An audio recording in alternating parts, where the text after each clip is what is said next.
Welcome back to Silent Sales Machine Radio. We are your co-hosts. I'm Brian. And I'm Robin Joy. And this is Coach's Corner. Hey, it is welcome back to Coach's Corner. We've been away for a couple of weeks because Brian's had surgery. And how you doing, Brian? You know, I think I'm doing pretty well. Yeah. I see you moving your neck a little slowly. Yeah. It was surgery on your neck. Yeah. I had surgery last year. They went in through the front. Uh-huh. I had surgery again this year. They went in through the back. So you just scarred all around your neck. They attacked it from all angles on that. Yeah. Well, hopefully they got it this time. Well, yes, we'll see. I'm mostly functional, still on some limited mobility and such. So, so whatever I can do from my lap, literally my laptop, is what we've been doing. Yes, it is. Yeah. If it requires sitting at a desk, I can't do that for very long right now, which is why we haven't been doing a podcast. Right. But I think we're back on track now. Yeah. So thanks for being patient with us. We're sure glad to be back. We are glad to be back. And just sitting here sort of gets me in the mode, right, for things. And as we record this, it's the first day of December in 2025. Mm-hmm. And we just finished up Thanksgiving. And oh, yeah. You know, I always tell people, don't forget why you're doing this. Yeah. You know, spending time with our family, our grandsons, our son and daughter-in-law. It's just so, it gives us so much reason to be able to, build something that matters. Mm-hmm. And it's just been the last couple of years, actually, that during Thanksgiving, I wasn't, refreshing my seller app every, 30 minutes or so because what happens on Thanksgiving Day? Well, often you don't see much in sales on Thanksgiving. It kind of drops to nothing because people don't shop on Thanksgiving. Right. I would say things pick up. They're getting ready to shop on Black Friday. Yeah. And Cyber Monday. And yeah. I think that's true. The sales that we do typically are toward the end of the day, right? After everyone's had their Thanksgiving dinner, and then some sales start to come in. But generally speaking, it reminds me of those posts that we see in the Facebook group sometimes. Yeah. Is anyone else's sales down? Yeah. I'm not getting anything today. Yeah. Right? And we get this a lot from coaching clients as well. And it's not a bad thing to ask. I mean, this is one of the reasons the group is there. We can ask, hey, it is not just me, right? Right. I'm not alone out here by myself, right? Well, and we can all chime in, and sometimes it's just you and sometimes it's not, but it's nice to know. It is nice to know that you're not the only one. So that's one of the things that can happen is that, to slow sales right down. Another thing, it occurs to me, is, sometimes it is a situation where AWS or, the Seller Central went down and you may be making sales, you just don't know it. Oh, that actually, I've seen that happen less frequently lately. But there have been not too long ago, there was like a whole day where AWS was down. Yeah, you weren't getting any data updates in your app. It was really nice to know that I was not the only one who was having that experience. Right, yeah.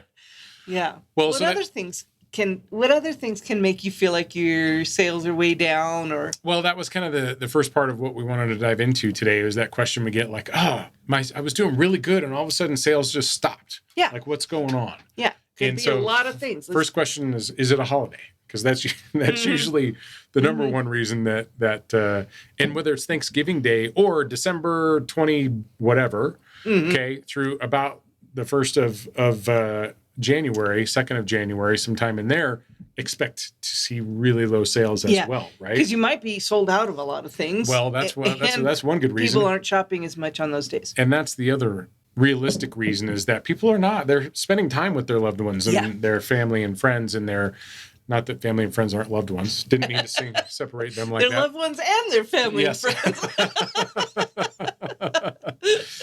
But so you see, you know who you are. Yeah. You see where I'm going with that, right? Like, we're watching football, we're eating turkey or ham or stuffing or whatever. Stuffing. Yeah. Stuffing. You made some awesome stuffing this year. Really awesome Matt stuffing this year. Matt always likes me to make the stuffing. We saved some back, right? Yeah. Okay. Yeah. We should be having some of that stuffing tonight. Since we don't host anymore, we don't have the convenience of the leftovers. Not that we don't bring stuff home, but the stuffing is one of those things where we put a little bit aside before we go so that we always have some when we get back. But I digress. Yes. You do digress. Yeah. So what about sales slowing down? Let's get back on topic. So holidays or the time between like Christmas Eve and New Year's Day, right, is generally going to be slower. Sure. But when I get this question from coaching clients a lot, like, well, everything was going really good, and now it's like, dry. There's nothing happening here. What's going on? Yeah. So when we start digging into that, there's a few things that we'll typically pull apart and figure out and really pinpoint the issue. Well, the first thing I want to know, if you tell me that, is what did your shipments look like 6 weeks ago? Yeah. Did you miss a shipment? Mm-hmm. You're going to have a dip in sales. Yeah. 5 or 6 weeks later, you're going to know it. And once that's pointed out, most people are like, oh, yeah, that's right. This is the hit from that. Because it's been long enough, they forgot about it. But short enough time that they remember, oh, yeah, that did happen. Right. Yeah. It's like, and sometimes just knowing that makes you feel a whole lot better. Oh, yeah, that's what was planned. There was about a 10-day period where I didn't get a shipment out. Oh, you are going to see that in your sales, most likely. Absolutely. At some point. And so if everything was going really good and now you're basically getting nothing, I suspect shipments, especially when you're in the early days. When you don't have a lot of inventory valuation or a lot of inventory in the ecosystem, the Amazon ecosystem, then what happens is when you send it in, it becomes available, it sells. And then you're waiting on your next shipment, right? And which is one of the reasons that we say, like, go week after week after week after week for 12 weeks before you really start like having the consistent sort of results that you're looking for. Yeah, absolutely. Because especially in Q4, which we are right now, and you'll see it more and more as we get into December, that things sell faster sometimes than they did before. Yeah. And so it's not a bad thing that you are down in sales. It's hey, I had all my sales yesterday, so I don't have anything left to sell today. Yes. That's not bad. Yeah, that's not a bad thing. That's just ahead of plan. It just means you need to send in more stuff, right? Well, yes. I mean, be careful because Q4 will be over, and you may not get it there before Q4 is over now. So just make a conscious decision of what that is.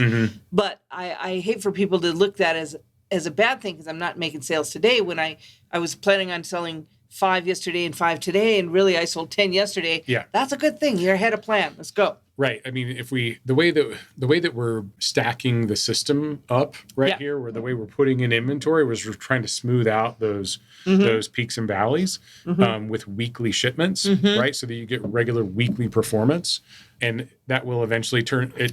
Spreads itself out over days because of the FC transfer situation. Yeah. That you're going to get some things available now and some things available later. And it's a good reason to look at weekly sales or even monthly sales rather than daily sales. Or hourly. Yeah. There are times. Yeah. But yeah, it smooths out as you put more into it. So that's part of what can happen. What else could happen, Brian? Well, all your sales could have been coming from a single ASIN. Okay, I see this a lot, especially with newer people where, you've got, say, 10, 15 tests in progress, and you did get sales from 1 or 2 of them, and they happened like boom, boom, boom. And when this, like when you're on one of those ASINs that is like your inventory just got scanned in by UPS or whatever, and all of a sudden it's all ready for sale. Yeah. You're already making sales. Yeah. This is like, oh, okay, I'm on the right kind of ASIN here. Yeah. But guess what? If it was a test, you only had a limited amount of units. And so, right. It's very possible. I hear this a lot too, where people, I sent in 5 or I sent in 7 or I sent in 3 and they all sold out on day 1. All right. Then you know what you have to do this week in your shipment. Yes. Replenish those that you sold, right? It doesn't mean go. And price accordingly. You may want to test a little bit higher price. Yes. Yeah, because if those are back ordered in selling at that price, they probably will sell even more profit. That's another reason that we're kind of getting into another reason that your sales are slow, because it's taking a little while for those ASINs that have inventory to get into the prime window. They're back ordered, and customers don't want to pay back order. A lot of times the other sellers don't see that it's back ordered, and they start chasing that buy box down, and you just hold on. And if you do wait until you get it within the prime window, it may take a week or 10 days or maybe more right now. But once you do, you can get those sales at a higher price a lot of the time. And that's often what I'm testing for these days. That's my best test. The prime window play. The prime window play. Yeah, we got to coin that term. The prime window play. The prime window play is really interesting as a shopper. Okay. And I know this because every year we're shopping for the grandsons. Okay. Yes. And over this holiday weekend, we did our own Black Friday shopping. It was crazy. Just a real quick rant. Not really rant, but just like Are you going off script? Yeah, I'm going off script. I was kind of confused last week when I was getting our Black Friday sale ends on Tuesday. It's not even Black Friday yet. Like, not the Tuesday after Black Friday, the Tuesday before Black Friday. Yeah. Like, if it's a Black Friday sale, it should be a Black Friday sale, right? Well, they're trying to get in those slots where other people are not and kind of make sure that they get their stuff seen. I say, so in just the call it sea something of Black different. Friday stuff. My early Black Friday sale, my pre-Black Friday sale. Well, I have seen that whatever. too. I've seen pre-Black Friday or early Black Friday. Yeah. The best price you'll see won't even be better on Black Friday, right? So you got off script. Tell me what the point was. When we're shopping for presents for the grandsons, we go through, like, they make carts that they share with us on Amazon. Yeah. And lists. They make lists. I'm sorry, not a cart. They make a list. Yeah, a shared list. And they make it public so we can see what they want. And so we go out and see what they want. And then I usually go through and I'll put things in the cart. Okay, we'll buy this and we'll buy this and we'll buy this. And by the way, if you're not using the lists, here's a cool little trick about them. When you share them and you give that list to multiple people, when someone buys that item, it removes it from the list. If you set it up that way, you have the choice. Yeah. So, or it can remove it from the list. Right. So you don't get, 3 people buying the same thing. Yes. Right. Yeah. Because there are other grandparents. Yeah. We don't like to admit that, but Yes. it's true. Yeah. Well, anyway, I'll put all these things in the cart and then I'm going to check out and I realize, why is it in so many shipments? Oh. Let's say I had 8 things in the cart. 4 of them are available Prime Window. Yes. 2 of them are available January 2nd. Like before December 15th. Okay. Right?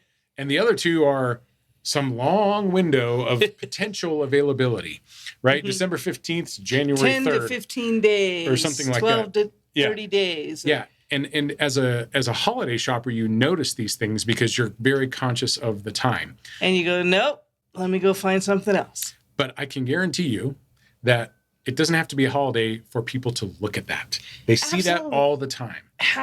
People have birthdays every single day. People have parties. People have get-togethers, barbecues, events, and just family stuff, right? Jim uses the birthday analogy all the time, right? The example of I got a birthday tomorrow and I need this gift and I can't wait for 5 days of delivery. I need it tomorrow. Yeah. I need it today, maybe, right? Or it may be even the birthday's this weekend and it's Monday. So I've got a couple of days, but I don't have 10 days. That's right. And I need to make sure it's going to get here on time and not be extended because sometimes I've tried this. Sometimes they do get extended. So it's not just the I need it this afternoon, although that's a play too. I've gotten burned on this when I've done this kind of shopping for the boys before, where I placed the order and it's like December 18th and it's not here yet. I'm like, what is going on? And I go and look and it was like, it was never available for me in the Prime window. It wasn't even, it always had this long delivery date on it. Well, I've learned my lesson. Okay. And there are a lot of shoppers who know this lesson in advance. And when they're looking for something that they want now, they're looking at that Prime window, the Prime window play. Okay. And if an item, especially a Christmas item, the delivery date is sometime in a window that passes over Christmas, I'm not buying it. Right. I'm just not buying chance. Yeah. And there are people who will cancel those orders too. They may take your price, they may buy it from you, but then they'll cancel it because they realize, like you did, oh, yeah, that's not going to get here in time. That's why it's not here yet. Well, here's what I learned after I became a seller. Is that if one of those items is showing as a delayed delivery, like on the ASIN, okay, I know that there are multiple sellers on that ASIN. Right. And I can go back to the ASIN and find out who, even if they're not in the buy box, because what I put in the cart was whoever was in the buy box, right? Who can get it to me within the window. And that's who I buy from, not from whoever was in the buy box. And I've seen more often than not, the person who can get it to you within that time is in the buy box. So that's easy. What happens on those ones that don't have a buy box, Amazon often pulls that buy box when there's nobody within that 48-hour window for you. And so let's play this out, right? So this is Brian. Oh, I got to shop for the boys. Oh, I'm going to get him this. I'm going to get him that. And I'm going to do the other thing. You put it on the cart. And then you go back and you see, or you order it. And then 2 days later you go, why I only got part of it? Why didn't get the rest? Oh, it's not available yet. Cancel. Go back to the ASIN. Oh, now somebody is available within the 48 hours. Now, because they waited. They were patient. Now, I don't care how much it is. I got to have it. That's right. I got to go. Yeah. So there's so many scenarios where that works. Now, you put your finger up. Tell me what you were going to say. This is a reason that sales will slow down too. Yeah. Right?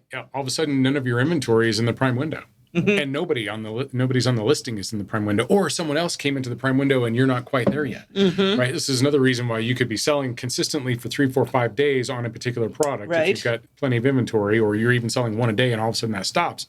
Why?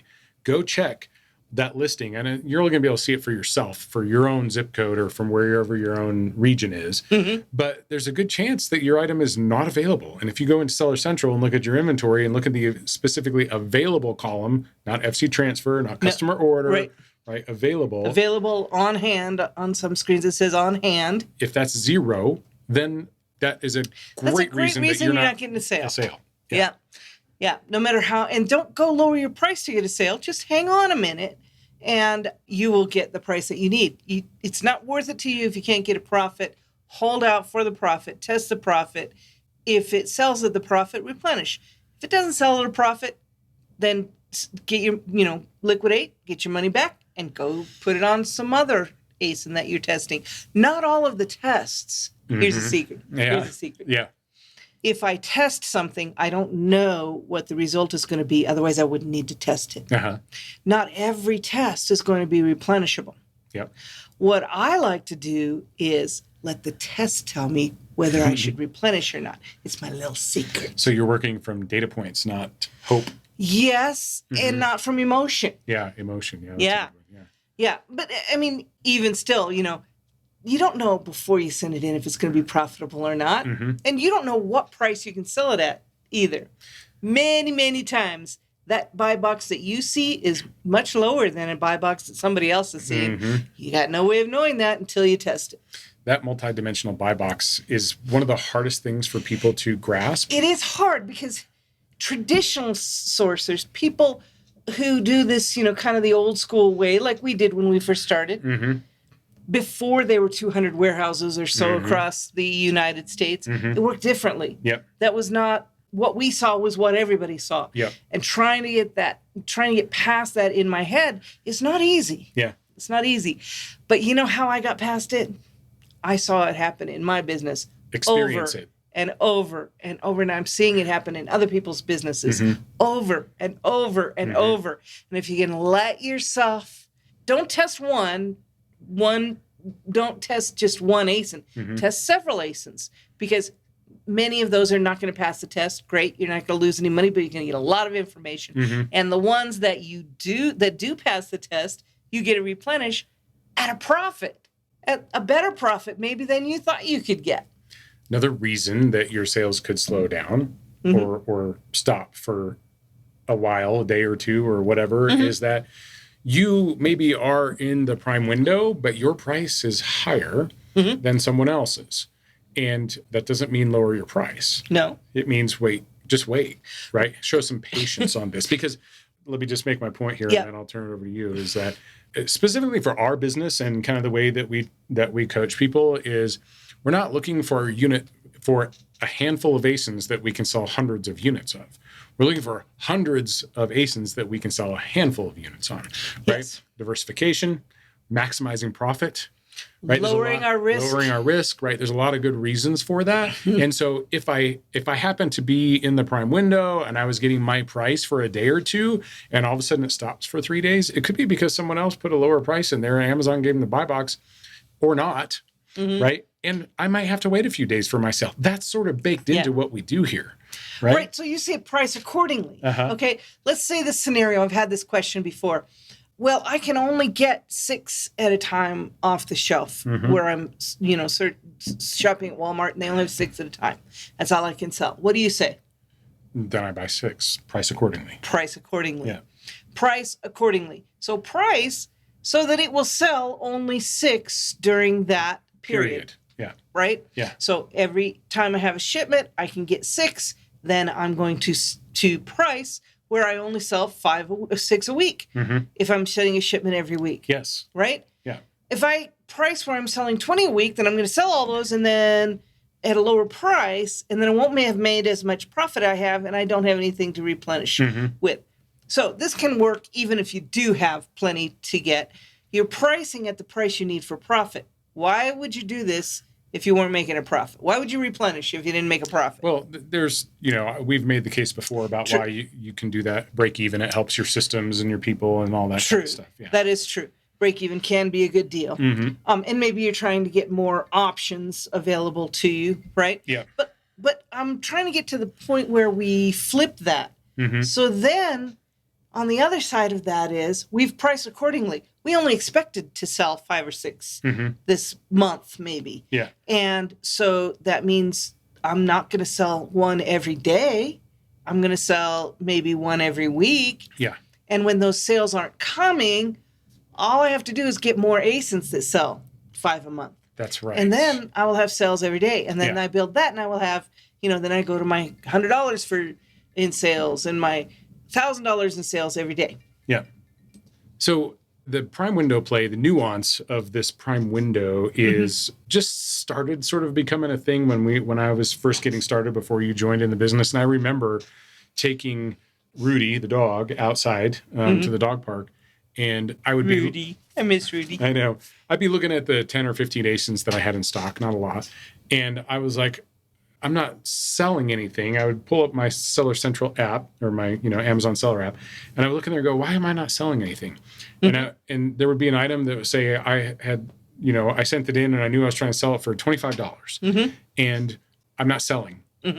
And I see that the other people, there's another person on that listing priced at $24. Oh, okay. So what would I do? I go to $24. $23.99. Okay, $24, $23.99, whatever it is. And then I wait an hour, and if I can get a sale, then I lower my price more. And if I can get a sale, I lower my price more. And this whole time, I had no idea about Prime Window. And I was repricing my items, and they were not available. Or they were available, but with this whole, December 15th to January 3rd time frame, right? And it doesn't matter how low you put your price there. If someone wants that product in a reasonable amount of time, in the prime window, if they're a prime shopper and they expect it in the prime window, no matter how low you take your price, they're not going to buy it. They're not going to buy it, right?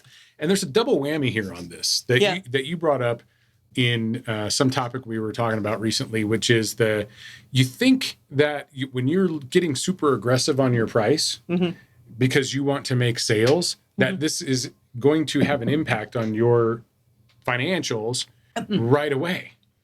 But it doesn't. The more I can sell, right? Why not? Because I still don't get paid until that item actually ships. So this scenario is I dropped it off at UPS and it sold. Boom. Great. I know I can sell at that price. I tested it at a high price. I'm going to replenish at least at that price. I'm probably going to raise my price and see what that happens. But great. So that's good. And people say, oh, well, I want to get that sale sooner. You get all the sales you want. So I sell 10 of them as soon as I drop them off at UPS. Yep. And when do I get paid for that? When Amazon ships it to the customer and not before. That's right. And only 50%. So I'm still and then it's still, So I'm still waiting the same amount of time as you are when you charged a higher price and waited to get in the That's what I was going to say. Window. I didn't lower my price, though. I waited till I was in the prime window to assess pricing and then said, okay, what does the field look like? How is this game being played before I decided how I was going to approach it? Yeah. Not, getting desperate before I'm even on the field. Right? Because, if you're doing it so you can get paid faster, you're not getting paid faster. Yeah. Right. Yeah. If you're doing it to see the gold bars, okay, you'll get some of that. Yeah, you'll get that. Yeah. Yeah. But those are pending sales until Amazon actually ships it to the customer, and the customer can cancel at any time without penalty before they ship it. Yeah. And so then you may have to then resell it after it gets canceled. That's right. And you won't get paid until after I get paid because I got those first sales when those customers were coming and I was first available. I think this speaks to a broader mindset challenge that resellers face here as arbitrage sellers on Amazon. Yeah. Is that it can't come fast enough. Yeah. Right. I can't order fast. If it's sold out today, I can't get more inventory there fast enough. Mm-hmm. And I realize that there are some opportunities that are limited in time. I don't want to gloss over the fact that sometimes when there's some fancy saying I should be able to come up with the right, you got to make hay during the sunlight or something like that, right? Yeah, while the sun shines. The sun shines, yeah. You Mr. Farmer over here. Yeah. Yeah. you can't you're not making hay when there's no sunshine. Mm-hmm. So I realize that there's a portion of that. But at the end of the day, this is a long term. This is a commit. Are you committed? Are you committed to this? This is the question I will typically ask people are you committed to this like for the long term, or are you committed to this for the next week? Do you want this to still be happening next year? Yeah. And you have an idea of some predictability and scalability and sustainability. Yeah. Or are you just looking for $1,000? We can do that fast. That can happen. Yeah. That can happen. Well, okay. So we've unpacked a lot there. Is there anything else from a why did my sales stop perspective? I'm sure there's a lot more. There's probably a lot more, but I think those are probably the main ones that we see. And what I'm hearing and through this conversation, which is truly one that we're having as we go, we a lot of times have bullet points that we go by, and all we did was pick a topic today. So this is the raw Olsons. Here we are. And we're a little out of practice because Mr. Neck Surgery, but you'll forgive us, I hope.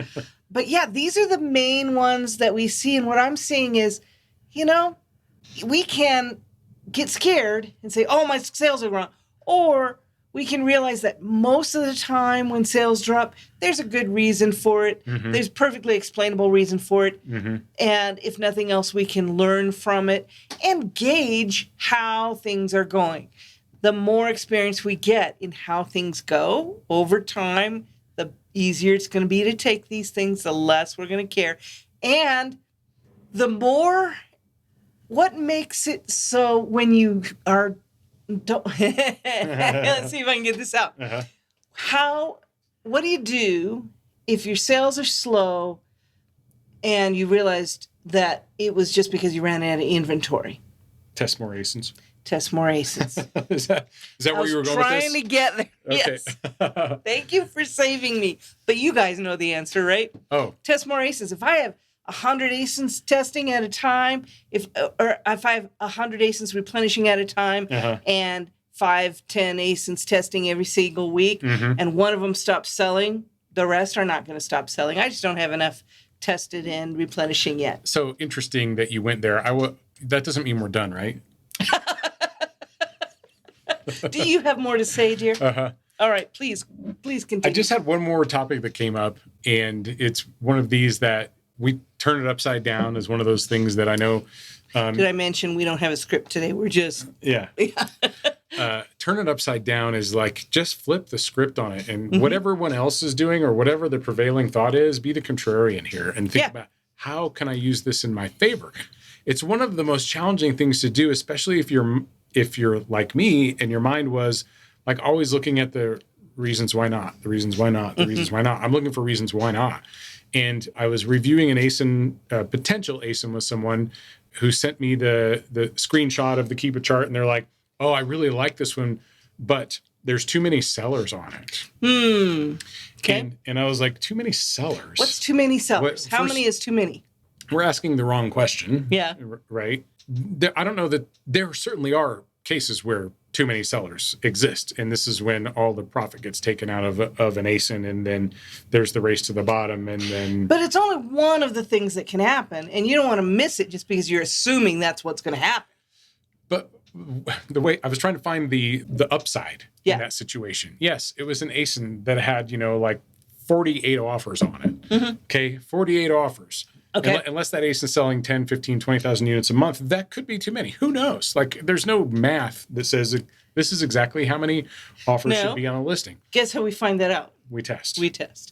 But what I saw there was a little gold mine. So I just kind of tried to put this into a nice punchy little thing. You see saturated listing, I see endless opportunity. Yes. Okay, so what is the opportunity then that I turn this client on to? as we were evaluating the saturated ASIN. First of all, I know. First of all, we had the conversation about how many is too many, right? Let's talk about that for a minute. We don't know if that's affecting it until we test. And that's not a conversation for a podcast. It can get a little technical, and there's some details in there. But the main thing was this: Jim or Joe or Susan, whoever I was talking to. Okay. Did you look at the other offers on that listing besides just the count? Did you look at them? Well, look at their storefronts. So that's what I mean. Like, how many of them could you actually extract valuable data from? That's exponential ASINs right there. When you're talking about building a database of matched ASINs, okay, and you run out of I hear this all the time. Well, I don't know how to storefront stock anymore because I've scanned all the stores I want to. Really? Have you really? Like, they're hundreds of thousands. And those stores are not changing right. at And all? their inventory changes all the time too. Yeah. So if you're going to be doing storefront stocking as part of your, core, which we recommend, ways of sourcing, which is personally my favorite way. But if you're going to be doing that, then mine is back orders. So yeah, I like back orders. We have a rich database. Yeah. If you're going to be doing that, then when you come across these ASINs that look to you like, or maybe even it is one of those like Q4 spikes, like it shot up. Yeah. It's got what do they call the seasonal smile? Christmas smile in the offer count section. Then that is an opportunity to go find a bunch of storefronts that you can add to your list of stores to scan. Yep. Yes. Absolutely. So Christmas smiles usually in the sales rank, but I'm you get sorry. the idea. Well, you see it in the offer count too. You do see it in the offer count. It just doesn't look the same. The offer count, it's upside down. Yeah, the offer count is upside down. Yeah. Well, we're looking for when it goes back into the smile. Yeah. Okay.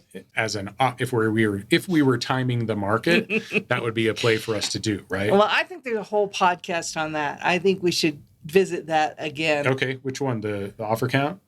And just what else is there when I find an ASIN that I don't want to test right now? What else is there that I can get out of it?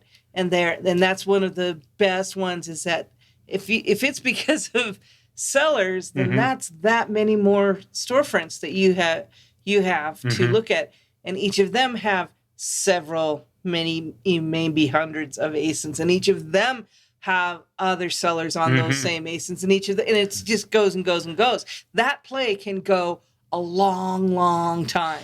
Reminds me of and they tell two friends, and they tell two friends, and they tell two friends, right? Yeah, it builds quickly. Yeah, basically it never ends. And remember, there are over 1 billion ASINs just on the U.S. platform. You're not going to run out. Right. You're not going to run out. And hundreds of thousands of stores like yours. And it's consistently all those stores are changing. New ASINs are happening all the time. New ASINs are coming into testable all the time. It's moving all the time. This is an animal that you're not going to get to the end. You won't run out. I promise. Yep. I haven't run out in all these years. And we have a lot of matched ASINs. I have yet to even speak with any 7 or 8 figure sellers who, if I ask them, have they found all the good ASINs? Have not one of them has said yes. Oh, gosh, no. Because there are more coming all the time. Ones that were not good yesterday are good today. Absolutely. Yeah, the ASINs have seasons too, right? They do. Okay. They do. All right. Well, I know it's probably too small for you to read, but I do have a quote for us today. Oh, do you have a quote? Oh, I'm totally out of practice. Out of practice, yeah. Brian, do you have a quote for us today? Well, thanks for asking. I do have a quote for us today. This quote comes to us from Steve Jobs. Steve Jobs. Steve Jobs. Overnight success stories take a long time. Oh, that's such a great quote. Yeah. You're right. I couldn't see that. And you had that there on the screen, but I can't see that small. Overnight success stories take a long time. Yeah. It looks like overnight to you, but it don't feel like it when you're on the other side of that. So remember when you're building and you're looking for success and you're like, man, that guy seems like he got it easy, so fast. Yeah, there's a lot more behind that probably than you realize. But by all means, practice like you were an overnight success. Like, absolutely. Put yourself in the place, how you're going to feel, how you're going to talk to people, what you're going to say in interviews. Be ready for it because it does come quickly when it comes. Yeah. It often kind of pops and then it goes, you're not ready and it gets away from you. So get ready. Use this time, this quiet period to get ready. Yep. Okay. Now, what do we do when our sales suddenly stopped? Because test more ASINs. Yeah. Test more ASINs. All right. Let's go test some more ASINs. Great to catch up, everybody. We'll Thanks, talk everybody. to you soon. Talk soon. Hey, before I let you go for the day, my good friend Jeff Schick is joining us for a couple minutes once a week or so, a great sponsor of this show, jeffschick.com, our resident expert for all things Amazon policy, legal questions. What's on your mind today, Jeff? So we got a couple things to talk about, but the big one is counterfeit textbooks. So, everyone knows you're not allowed to sell counterfeits on Amazon or Walmart.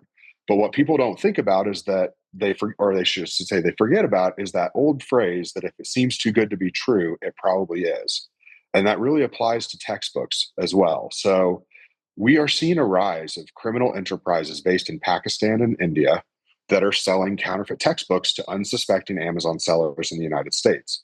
They generally all operate their websites. They look exactly the same. They just have different logos on them. They always are based out of Wyoming from a random registered agent and claim to have a random LLC in the US, which doesn't usually exist. But that's how they make their sites look more legitimate. So I'd say, first red flag when you're buying textbooks, first thing to think about, one, is it based in Wyoming?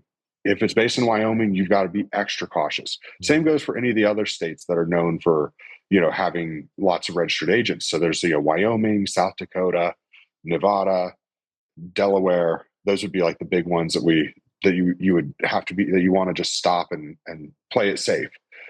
The type of textbooks we're seeing that are being counterfeited are actually quite interesting. It's not a lot of like the biology textbooks and things that you'd find in a local school. Primarily what we're seeing is things that have to do with code enforcement. So construction related textbooks, electrical, plumbing, HVAC, fire protection, basically kind of like all the trades, so to speak, seem to be having a really big influx of counterfeit textbooks. So if you're finding those books and it's on a leads list, you got to be really careful to make sure that what you're buying is actually legitimate, because, if it seems too good to be true, chances are it probably is. And unfortunately, those suspensions are very difficult to come back from if Amazon catches you selling counterfeit books. Two questions come to mind. First one is, can you help someone identify if their book source is legitimate or not? Is that part of the service you'd provide if I had you on retainer for a few dollars per month? Yeah, absolutely. We routinely go on people's sites before they place an order, and we'll look at it with them and explain what we see and see what that way they can see from our point of view why we think something's legitimate or illegitimate. For instance, I think I told you the example a couple of months ago where we had a seller reach out and we're going to buy $1,500 worth of cosmetics from a really professional looking website that was based in Petersburg, Florida. And there is no Petersburg, Florida. There's St. Petersburg, Florida. St. Petersburg, I've heard of, right. But there's no Petersburg. Okay. And the zip code that they used was in California. So the address was totally fake because there's no 90210 in South Florida. Exactly. Okay. So I got you there. We could just use you as a resource which I highly suggest everyone to do for a few dollars per month if you're serious at all about your business. The other question I had was, are any of these counterfeit books making their way into the traditional legitimate used book channel markets? And can you get in just as much trouble there? Meaning, should I just kind of be really careful about textbooks in general, which is what I've always told people, be super cautious with textbooks. I would say I think they probably are, because when you think about it, the counterfeit books are being bought on these websites based in Pakistan and India. They're being shipped over to, sellers or maybe even end users, maybe people that are taking the classes. And then those books end up at these used book drives where, I've had seller clients of mine that buy textbooks and they'll say, oh yeah, we go to the local community college and we sit out there and we buy stuff. Well, if someone's selling a international electrical code book that's counterfeit that they bought from Pakistan, and you're the seller sitting out buying textbooks for pennies on the dollar at a community college, you might accidentally buy that textbook. The textbooks that are coming out of China, India, Pakistan, particularly Pakistan, they're very good. you can't really tell the difference. So to the naked eye, at least now, but if a case is opened at Amazon, they will be able to tell the difference. And you're the one that's now on the line for selling. And that's because a lot of these manufacturers now have invisible ink QR codes placed on strategic places. So like it might be on page 333 or, 212 or whatever it may be. And the book publisher knows exactly where to go look for that QR code. And when they shine the light on it and try to scan it with their scanner, there's no QR code. So they know the book is fake. So what a game that's being played out there with counterfeit goods. Right. Wow. Which is why always know your source, always be sure that it's authorized. That's rule number one. As I like to say, my favorite 3 words when people are trying to determine if they've got a good source or not, ask the brand. If the brand doesn't tell you, if the publisher doesn't tell you, yep, that's a good place to buy our product, don't buy it there. Right. Just be safe. Yeah. Good tip. But, any textbooks really take an extra hard look at because, I like to tell people, when you're evaluating a product, look at your source and ask yourself, if this is the last product I sell on Amazon, is this worth it? Is it worth the risk? Is it worth the risk? And unfortunately, for a lot of these sellers buying these counterfeit textbooks, that is the last product they sell on Amazon. Wow. And so, I appreciate the red caution flag. And we don't have a whole lot of people who are all in with books, but use extra caution with those textbooks. There's a lot of counterfeits flying around out there. Good tip today, Jeff. Well, hey, can I have you back next week, man? Is that good? You got it. Sounds good. Appreciate it, we'll be here. And for those who've never met Jeff, get over to jeffschick.com, just like the razor. Put he and his team on retainer for just a few dollars per month, as hundreds of us in our community already have. You'll be so glad you did. Thanks, Jeff. Go ahead. And also remember, I don't know if you guys remember this. We actually have this special for PAC members that if you haven't been a client of ours and if you have been a client, you're not a client anymore, and you want to sign up, Jim has a discount code that makes your first month just $1. So really, protect your business for, 3 cents a day. If you can't come up with 3 cents a day, then we've got some problems in the business. So absolutely. Well, yeah, we'll put that code in the show notes for everyone today. Thanks for the reminder. We need to be sure to include that anytime we mention you guys. Great offer. All right, buddy. See you next time. See ya. Thank you. Bye for now.